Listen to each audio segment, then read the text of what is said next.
Today we're gonna head to the supermarket to take a page out of Johnny Appleseed's handbook. Apple a day keeps the doctor away. Because today we're making hard apple cider. And if you're watching this video right now, I'm actually inside your house. What's going on, guys? It is CH from Homebrew for Life. You may remember me From every single Homebrew for Life video ever.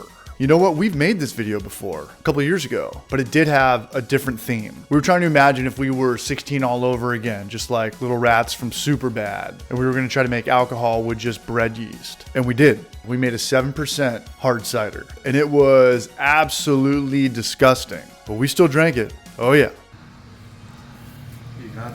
You got this, man. You're already like halfway there. I think it tasted okay, but the smell was all sulfury, which gives it that baby turtle farts. And obviously, if it smells bad, it's going to trigger in the brain, then it just tastes bad. But we did not use any yeast nutrient. I do not use yeast nutrient every time I'm brewing beer just because grain has so much nutrients in it. You don't need it. It's kind of dead weight. But I would recommend yeast nutrient for anything else.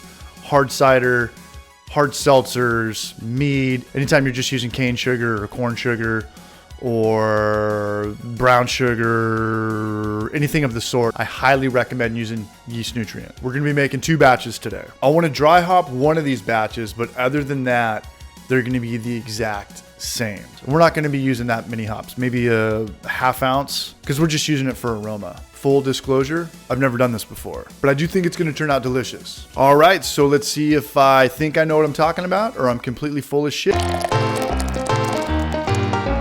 Before we get into it, what is hard cider? How is it different from beer? Let's do a little booze recap. Beer gets its sugar from grains. Wine, obviously grapes. Mead comes from honey. Honey comes from bees. Bees, I think, comes from this guy. Big shout out to Thomas J. Let's pour one out for you, Braj.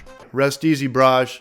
I'll see you on the other side. But what about hard cider? Well, cider comes from apples, which means it's gluten-free. All celiacs are welcome, all aboard. And you can mix these sugars up. Honey and grain is a braggot, cider and grain is a graph, orange juice and King Cobra is a brass monkey. Shout out to King Cobra for making my childhood amazing. But today, we're gonna focus on just hard cider. And how are we gonna get our sugar today? We could pick a ton of fresh apples, put them through a press, but I'm not going to. Or we could just buy apple juice from the store. See, we're gonna do it the Craig Tube way. Shout out to Craig Tube, the Bill Brasky of the homebrewing community. Get pasteurized or unpasteurized, it doesn't matter. Commercial cider barrages are required to pasteurize their cider. Keep in mind, apple juice is just filtered cider. But a key pointer is you don't want to get apple juice with preservatives. No sulfites, sorbates, benzoates, as they will prevent the yeast from doing its job. Martinelli's is the most expensive brand so far, unless you go to a farmer's market. That stuff will cost you an arm and a dick. So I'm gonna go with the $3 half-gallon ones. And here's a tip from doing the most. If you want to be even more cost efficient, go with concentrate. Shout out to Doing the Most. I poured some out to check the original gravity. It was 1048, which would give us around a 5% alcohol by volume beverage. If you want to increase the ABV, add anything to it. Add any sugar to it. Table sugar, puree, brown sugar, etc.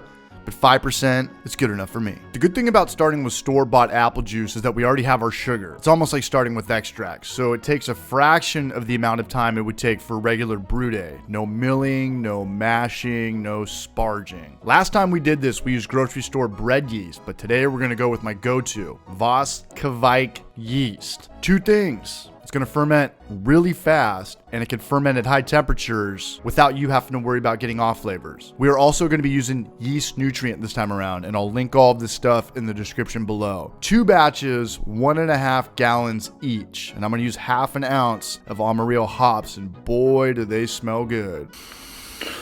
Woo! For those of you who watch this channel know I love this dry hopping without oxygen hack. You stick one magnet in your hop baggie and connect it to the other magnet to the inside of the lid. Other than that, these batches are the exact same. These magnets are for cooking sous vide, so you know they're good, they're food grade. And I couldn't find any small muslin bags, so I just cut the corners off a bigger bag. First rule of home brewing, the show has always got to go on. And if you're in the market for any tips or tricks or any brew talk in general, then check out our live stream channel every Wednesday night. I'd love to see you over there. I live in San Diego. It's cold right now. But to jumpstart the Kveikis, you can throw it in a tub of hot water. I've also cranked up the heater in my truck before and let the fermenter sit for half an hour to get it going. Just make sure your car's outside. Don't be like this guy. Sinks work too, and your girlfriend and roommates won't hate you as much if you're using the sink as opposed to the bathroom. 1 day later, and my gravity is 1004. All right, here we go. First sip of alcohol in like 10 or 11 days.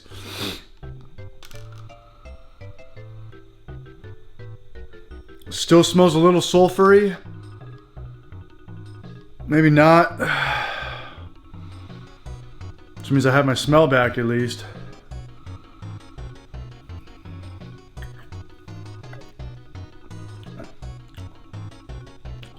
It's good. Much more tart than I thought.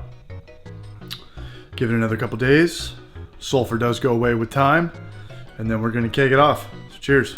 Time to pull the magnets for this batch, and Geronimo, see the splash? So we know how it worked. I'm gonna let it sit for another day, and then it's time to keg. I'm gonna store it somewhere dark, somewhere safe, because one of the batches does have some hops in it. All right, it's 3 days later, and nobody needs a beer more than me right now, or I'm not sick anymore. You know what? I am sick. I'm sick of being bored. I'm sick of being sober. But here we go. I cleaned up everything. I took apart my kegs. I took apart the shanks. I took apart the faucets. I took apart the beer posts. I put on clean beer line. I cleaned both the dip tubes. I put on new gasket. Nobody on planet Earth is more ready to drink beer than me right now. Or cider. We made cider. So here we go. Really quick, I purged both of the tanks a ton of times. 2 quick little tips to get rid of sulfur. Just give it time, but if you don't have patience like me, just purge it a bunch and you'll purge it out. All right, so this is the dry hopped one, and they both smell amazing. The aroma is noticeable. They're both low in carbonation. The dry hop one smells amazing. I mean, we're pretty much just using it for aroma. It smells delicious. There is no sulfur at all. God, that's good. That's really good. That is really good. I'm not just saying this because it's my YouTube video. I have nothing to gain or win by hyping up my libations. I don't have a tasting room. Not yet. Here's the one that I did not dry hop. Here's the one that you're probably gonna make.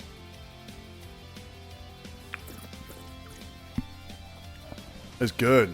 It's tart because you start with sugar, but then you turn the sugar into alcohol. So what's left? Just the tartness.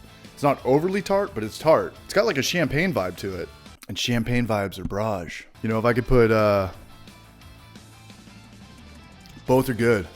Both are good. Both are really good.